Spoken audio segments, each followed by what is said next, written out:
one is born into narrative and into this structure, into some kind of structure. And so it's my ongoing interrogation of those structures, right? My ongoing interrogation of my own education in those structures.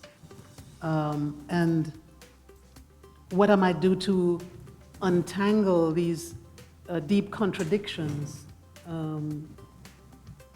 with them, what I might do to notice the deep contradictions and to disentangle from them. The library was my space, and there was just so much. To the Harbor Grace excursion with the boys to have a time.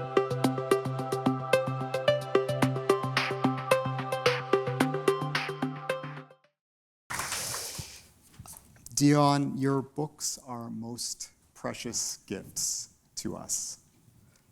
They enable us to think, to feel, and to live. Thank you for writing Salvage. I'd like to invite you to read from the beginning of the book, if you would like to do so. Okay. First, I just want to thank some people. Because you make a book and many people make it with you. And I just want to thank them for doing that with me. And many people kind of, work on the book and work with the book and correct your mistakes. And, so that you avoid embarrassments, right? First, I want to thank you, of course, David, for agreeing to have this conversation with me. And Sergio has already talked about Sukuyan and Brother, which I think are invaluable in all conversations about narrative fiction in this country, not to say the world. And I'm happy that you're here in Toronto now at U of T, and I think that U of T is very lucky to have you. But I want to say a big, big thank you to my editor, Lynn Henry at Knopf, who is just an amazing editor, a close and exacting reader. And she wrestled the book out of me, and I thank her for that. And also to Martha Kenya Forstner, who's the publisher at Knopf, who is a kind of light and love booster, fierce booster. Christina Sharp, my partner, Kenesia Lubrin, Ronaldo Walcott, who, for all of the conversations that we had over the course of the last, I don't know how many years about this book or about aspects of them, all the provocations, the duck confit, and the cod four ways, and the good wine, and in that, over that COVID, that moment of COVID. Not that I think we're done with that, but this is where we are. To Jan Anderson, who was my citation guru, I think she's somewhere here. And also to Hilary Lowe and Emma Lockhart at Knopf for their detailing of the manuscript and getting permissions and things like that. Like, you didn't know all this went into the thing, right? But it does, right? And it matters.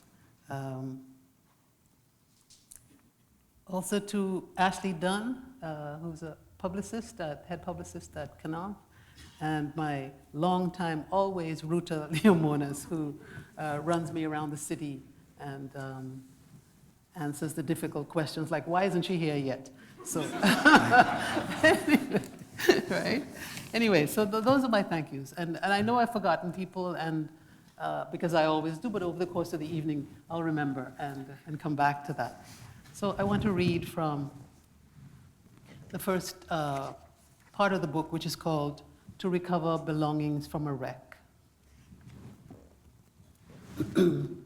There is a painting by the Eritrean-American artist Fikre Gebreyesus named Solitary Boat in Red and Blue. It is a painting I find utterly compelling, utterly seductive, perhaps because I love the color blue, and who doesn't? But I find the blue of this painting so luminous, so doubled. Ghebreyesus's boat drifts on an opalescent bluish-green sea along a smoke bush green emerald sky. The boat has an ethereal appearance, its reflection drifting below in the water. Its destination is everywhere. It gestures to another reality of boats, boats that we know about, distressed in the Mediterranean or the Atlantic. I want to be in Ghebreyesus's boat, and perhaps I am. It has such light in it, and is such an invitation to uncertainty and bounty. I once wrote, even a wrecked and wretched boat still has all the possibilities of moving. But Solitary Boat in red and blue is not a wrecked boat.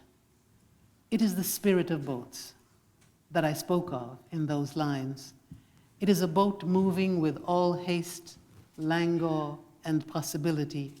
It is two boats, three boats in combination with one's own elusive boat, solid, reflective, and imagined.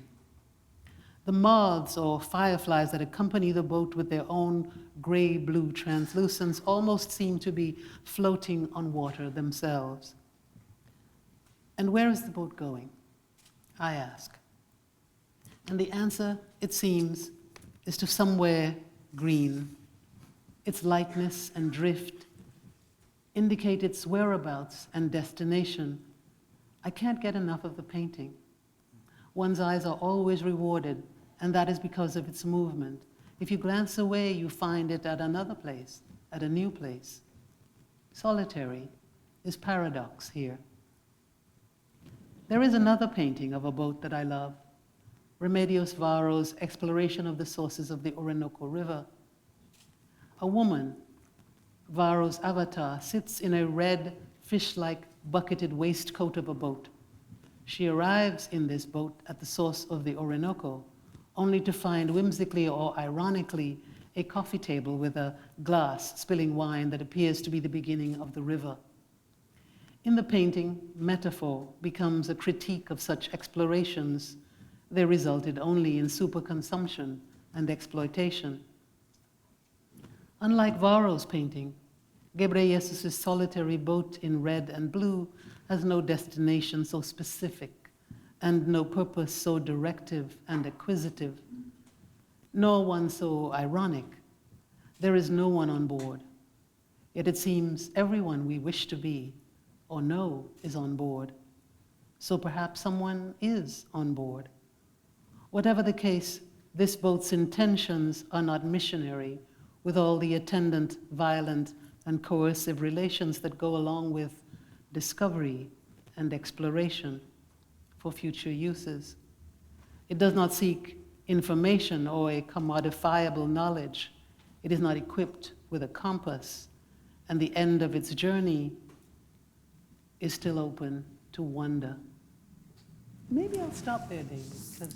Yeah? Because I was going to go on, but yeah.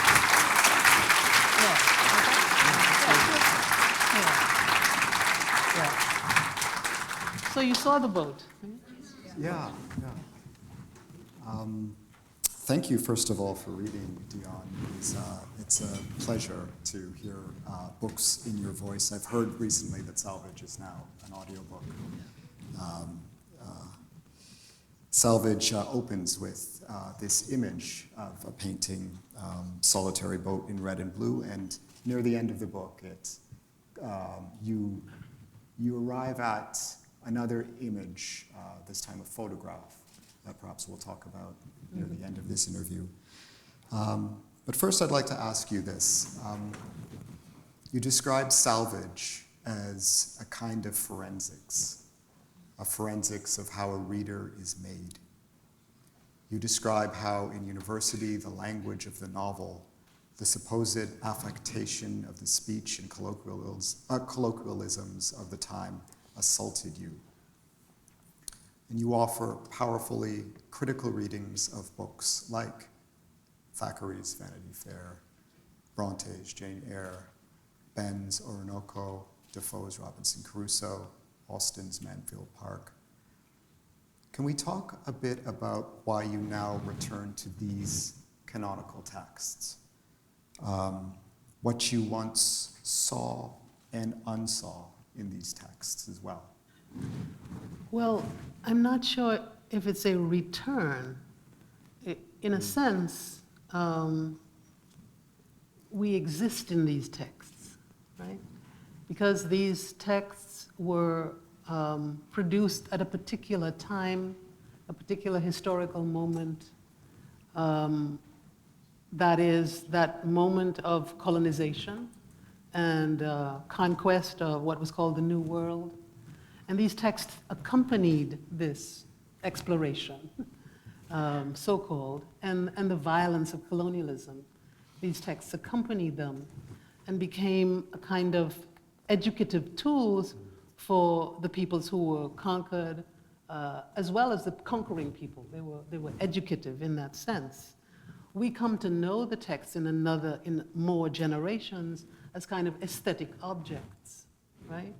And we come to erase, in a sense, the trace of colonialisms in the text and the trace of how those texts were actually used to produce us. So what was the question again? There was a word that I wanted to hook onto and I missed it. I think you've profoundly answered the question. I know. So we don't I'm not returning to the text. That's the profound part. We are actually living in the texts because of how we came to understand the texts as aesthetic objects, as directions for living, how one must live, how one must proceed, how one must succeed in the world. And these are foundational texts for those. And we repeat those texts as we repeat the scripts of colonialism, Okay, that's what I want to say. This is how a brilliant author exceeds the question she is given. I wonder if you could speak even more, I guess, specifically about one text in particular, Thackeray's Vanity Fair. And there is something that I find very striking about how you describe, what is the word, not quite seeing certain figures in that book. Would you be able to elaborate a bit on that? I wonder. Yeah. I'm thinking of Ms. Swartz, Right. and other characters, Sambo, Lol Jawab. Right. So, Thackeray's Vanity Fair is this massive, kind of far-ranging kind of text, but it sits in the Napoleonic Wars. Come to find out, the Napoleonic Wars are really colonial wars, right? About who owns Sri Lanka, who owns Barbados, who owns Tobago, right? And there's a treaty called the Treaty of Amiens, which settles some of these matters, whether the British own it or the French own it or whatever, right? And these wars are about that. These wars are about possessions, about colonial possessions, really. So that's at the basis of the text. So when various people in the text go off to war, that's what's happening. Yeah? The text opens in a finishing school. Why am I repeating these things? Anyway, Context. It's in this finishing school where this carriage comes to take these two young women away to their lives off of this. I can't remember the name of the finishing school. I think it's Emily and Becky Sharp, right? One is the kind of simpering, simplistic girl who, of course, is going to be the hero, and you're all going to read it and side with her, right? Because she's innocent, she's going to get the guy who is reticent. And It's every Mills and Boon's novel, or every, like, you know, every one of those. It's that, right? That's the imprint. That's the palimpsestic, and that's the thing underneath. And of course, Becky Sharp is too shrewd, too horrific, you know what I mean? And so she's not the good woman, etc. So we have this thing. But the text opens, and who is coming in the carriage to transport these two away? And it's a black man called Sambo. And he's the one who knocks on the door early, only in the first 2 pages of that book. And he knocks on the door to get, we don't notice him, or do we? And how do we notice him is part of the question in the text. Yeah? How do we notice him? How does he slip by us?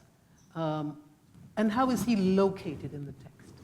In the finishing school is also a young woman called Miss Schwartz, whom Thackeray makes great amusement with, including in his drawings in the original book. Great kind of racist kind of drawings, really. And she is Miss Schwartz, and she is a young black woman at the finishing school. Her father is supposedly a Jewish colonialist, and her mother is black. But we never meet her mother or whatever. We just know about this man. And she too is not one of the women we will follow.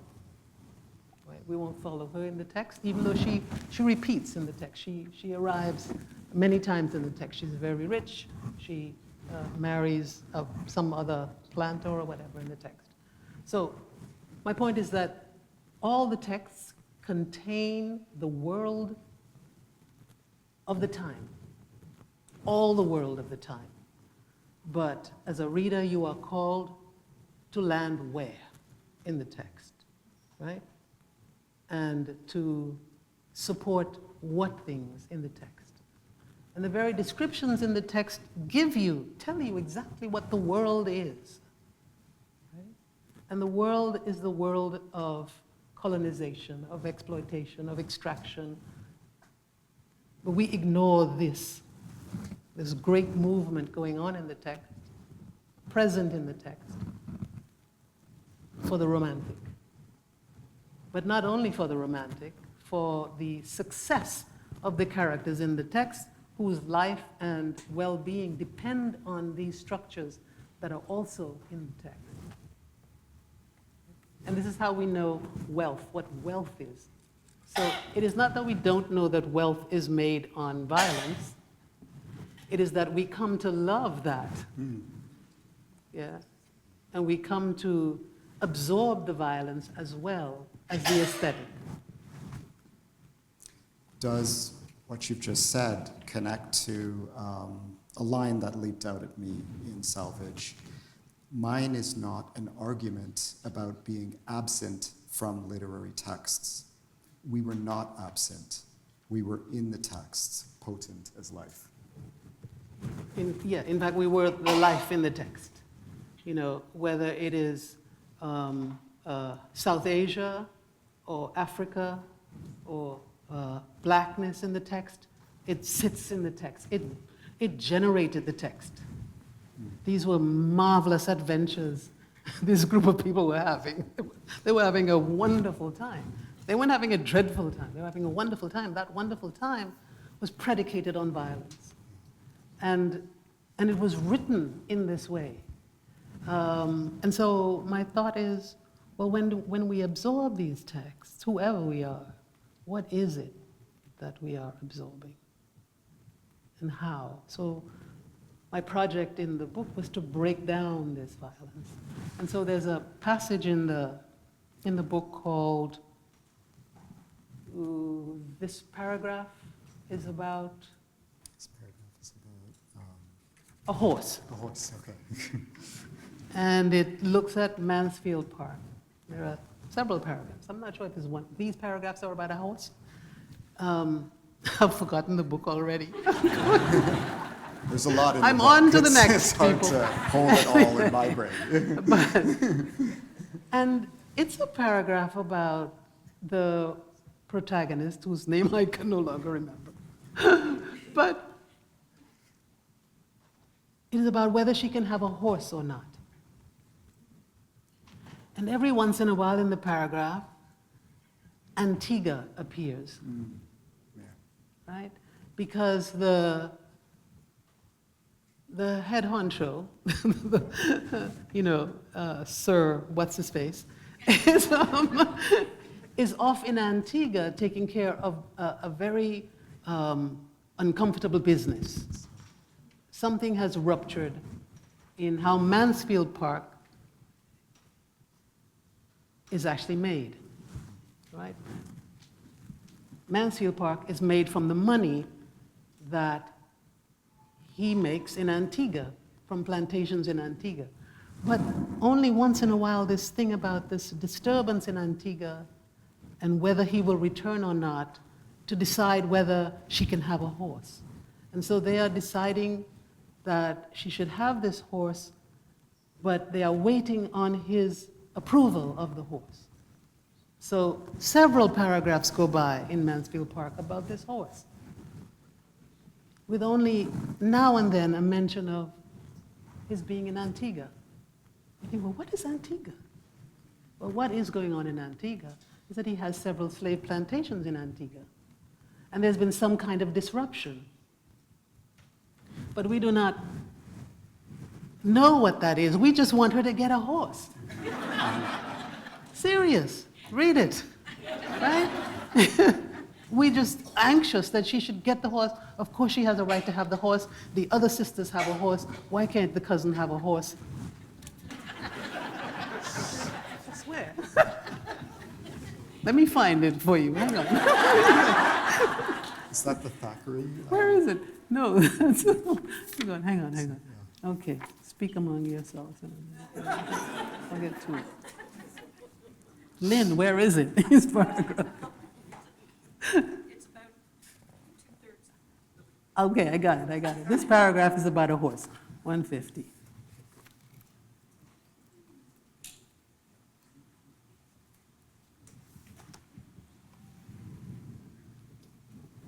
Okay, here it is. As the horse continued in name as well as fact the property of Edmund, Mrs. Norris could tolerate its being for Fanny's use. And had Lady Bertram ever thought about her own objection again, he might have been excused in her eyes for not waiting till Sir Thomas's return in September. For when September came, Sir Thomas was still abroad and without any near prospect of finishing his business. You hear what I'm saying? This is what it is. And it goes on like this, okay? But it's about a horse, but what is it? Yeah? So this is the argument. So Thomas, we learn, is away in Antigua taking care of this possible rebellion, right? which we are not really told about at all through the text. And so Mansfield Park, its whole acreage is based on slavery, right? And yes. So much of Salvage is about these incisive readings of the colonial archive, particular novels, in which our attention is focused on something to the exclusion of something else. Mm-hmm. And it goes so well with that powerful notion that you offer in the text. We are already in the book. This is not an argument about invisibility, exclusion. It's a matter of reading for a presence that is in the book. In Salvage as well, you draw attention to what you describe as another archive.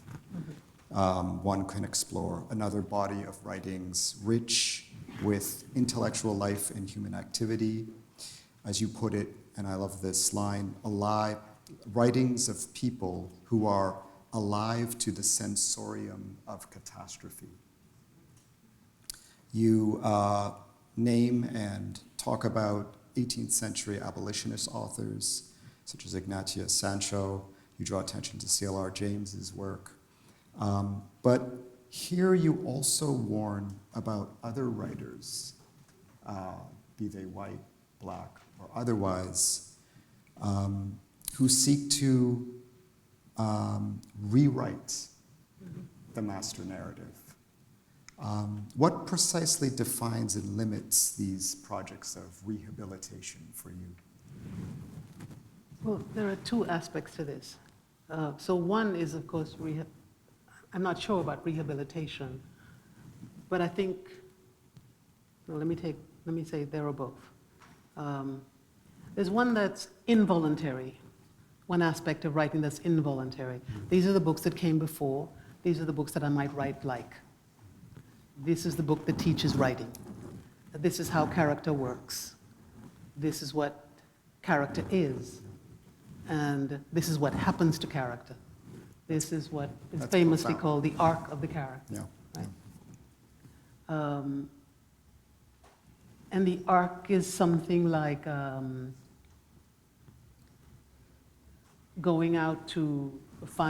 going out to find their fortune. This fortune is a very amorphous, horrible thing. What is it? Yeah? Or someone going out to do his adventures, like the adventures of Robinson Crusoe. Well, this adventure of Robinson Crusoe was an adventure in slavery, really. He left as a boy, and he went on a ship with a few little bits of money that he collected to go to the coast of Africa to buy people, right? And to so make his fortune. And so he took little knickknacks to sell and so on, and to buy human beings. This was the adventure, right? So that whole territory of adventure, I wanted to break apart. What is an adventure? It's a very violent move, an adventure. It's not a journey. It's not for enlightenment, let us say, right?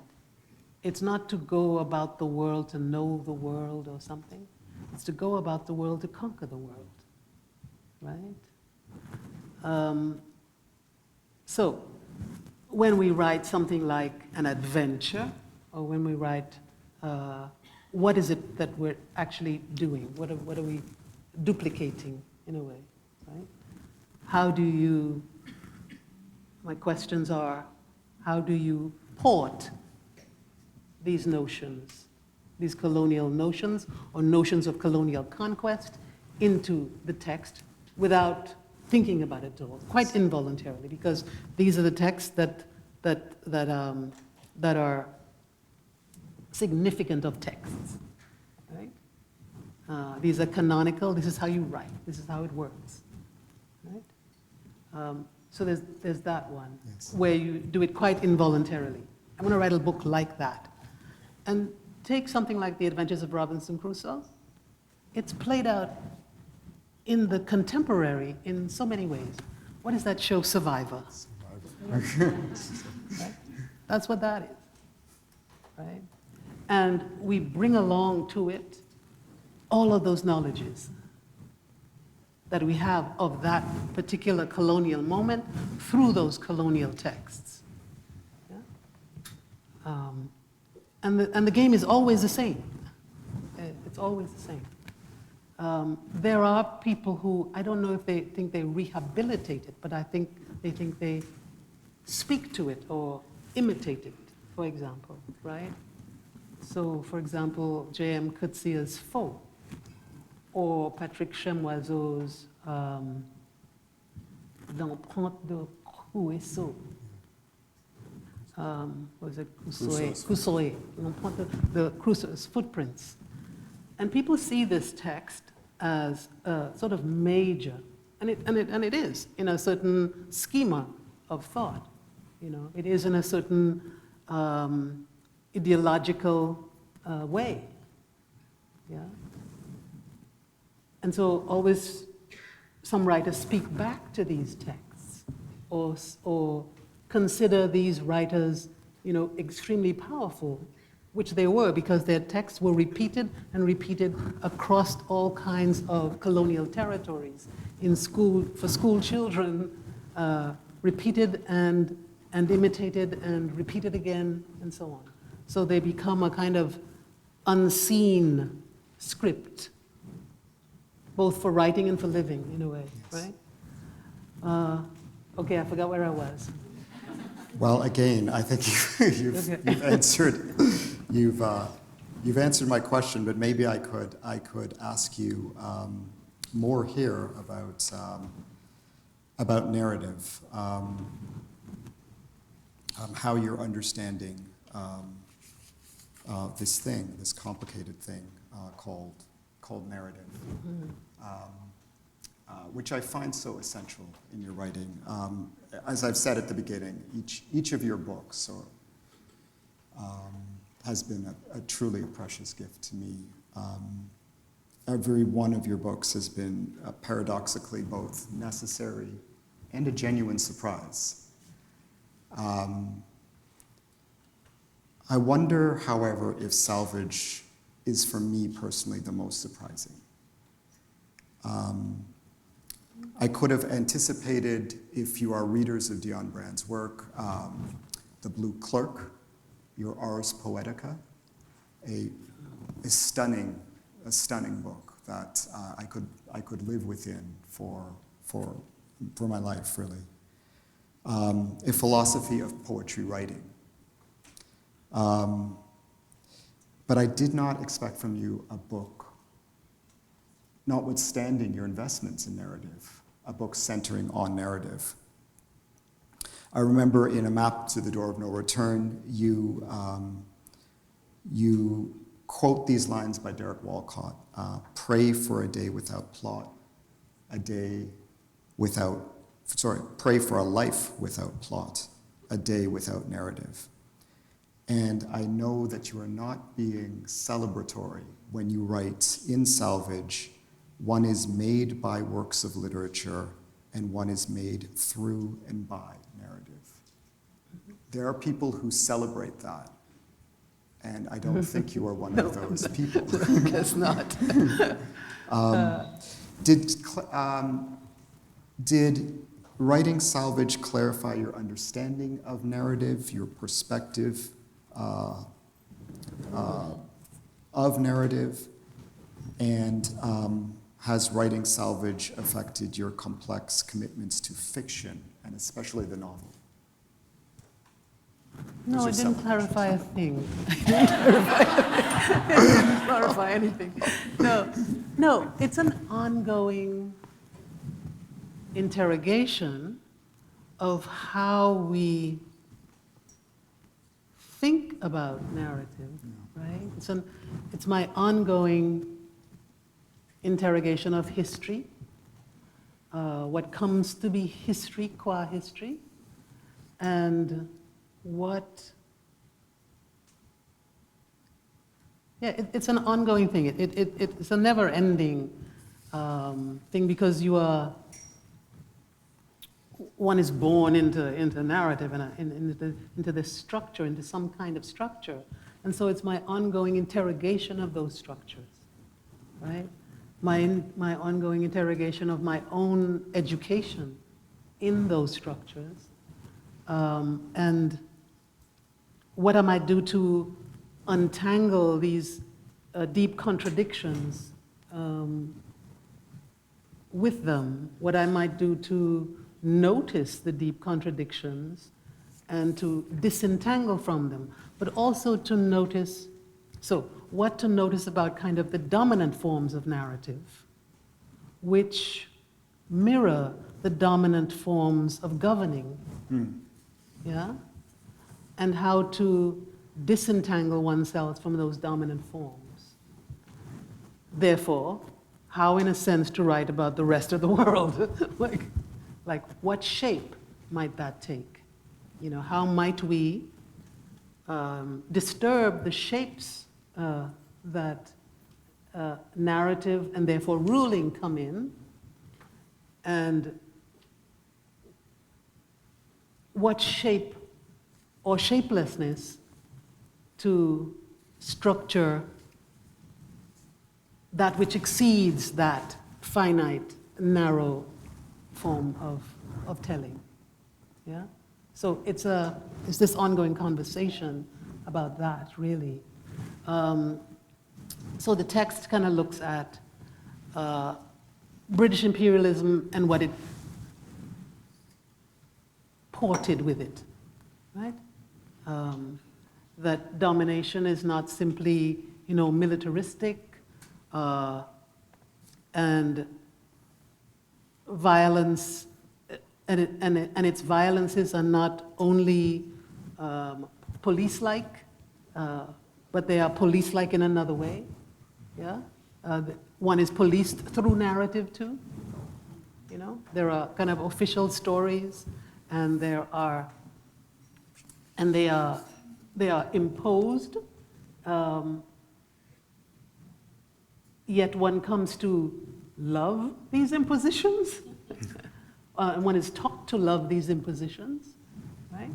So it's an interrogation about how one is constructed as a reading, writing subject, and definitely as a reading subject.